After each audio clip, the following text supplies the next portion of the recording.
ओम आदित्याय नमः। आदित्यहृदयम्। ततो युद्धपरिश्रान्तं समरे चिन्तया स्थितं रावणं चाग्रतो दृष्ट्वा युद्धाय समुपस्थितं दैवतैश्च समागम्य द्रष्टुमभ्यागतो रणम् उपगम्यात् अब्रवीत् राम अगस्त्यो भगवान् ऋषिः राम राम महाबाहो शृणु गुह्यं सनातनं येन सर्वा नरीन् वत्स समरे विजयिष्यसि आदित्यहृदयं पुण्यं सर्वशत्रुविनाशनं जयावहं जपेन्नित्यम् अक्षयं परमं शिवं सर्वमङ्गलमाङ्गल्यं सर्वपापप्रणाशनं चिन्ताशोकप्रशमनम् आयुर्वर्धनोत्तमं रश्मिमन्तं समुद्यन्तं देवासुरनमस्कृतं पूजयिष्वस्वन्तं भास्करं भुवनेश्वरं सर्वदेवात्मको हेश तेजस्मी रश्मिभावनः एष देवासुरगणान् लोकान् पाति गभस्तिभिः एष ब्रह्म च विष्णु च शिवः स्कन्दः प्रजापतिः महेन्द्रो दनदः कालो यमः सोमो यहाम्पतिः पितरो वसवः साध्या यशवतो मरुतो मनुः वायुर्वह्निः प्रजाप्राणा ऋतुकर्ता प्रभाकरः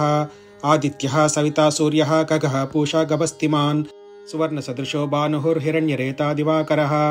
हरिदश्वः सहस्रार्चिः सप्तसप्तिर्मरीचिमान् तिमिरोन्मदनः शम्भुः स्त्वष्टा मार्ताण्डुको अंशुमान् हिरण्यगर्भः शिशिरस्तपनो भास्करो रविः अग्निगर्भोदिते पुत्रः शङ्खः शिशिरनाशनः व्योमनादस्तमो भेदी ऋग्यजुस्समपारगः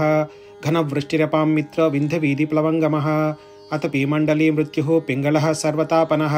कविर्विश्वो महातेज रक्तः सर्वभवोद्भवः नक्षत्रग्रहताराणामधिपो विश्वभावनः तेजसामपि तेजस्वी द्वादशात्म नमोऽस्तु ते नमः पूर्वाय गिरये पश्चिमायाद्रये नमः ज्योतिर्गणानां पतये दिनयातिपतये नमः जयाय जयभद्राय हर्यश्वाय नमो नमः नमो नमः सहस्रांशो आदित्याय नमो नमः नमः उग्राय वीराय सारंगाय नमो नमः नमः पद्मप्रबोधाय मार्ताण्डाय नमो नमः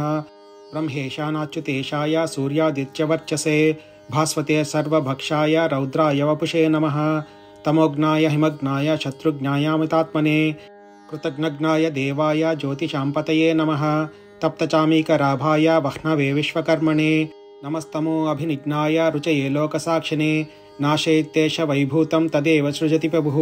पायित्येष तपत्येष वर्षत्येष गभस्तिभिः एष सुप्तेषु जागर्ति भूतेषु परिनिष्ठितः एष चैवाग्निहोत्रं च फलं चैवाग्निहोत्रिणां वेदाश्च क्रतवैश्च क्रतूनां फलमेव च यानि कृत्यानि लोकेषु सर्वयेषु रविः प्रभुः येन मापत्सु कृच्छेषु कान्तारेषु भयेषु च कीर्तिन् पुरुषः कच्चिन्नावसिदति राघव पूजयेष्वमेकाग्रो देवदेवं जगत्पतिम् एतत् त्रिगुणितं ज्ञात्वा युद्धेषु विजयिष्यसि अस्मिन् क्षणे महाबाहो रावणं त्वं वदिष्यसि एवमुक्ता तदागस्त्यो जगाम च यदा गतम् एतत् श्रुत्वा महातेजा नष्टशोको अभवत् तदा धारयामास सुप्रीतो राघवः प्रियतात्मवान्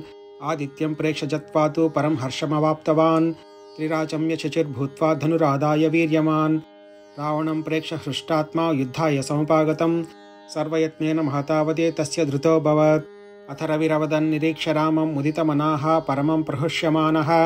निशिचरपति संशयं विदित्वा सुरगणमध्य गतो वचस्वरेति। ओम आदित्याय नमः।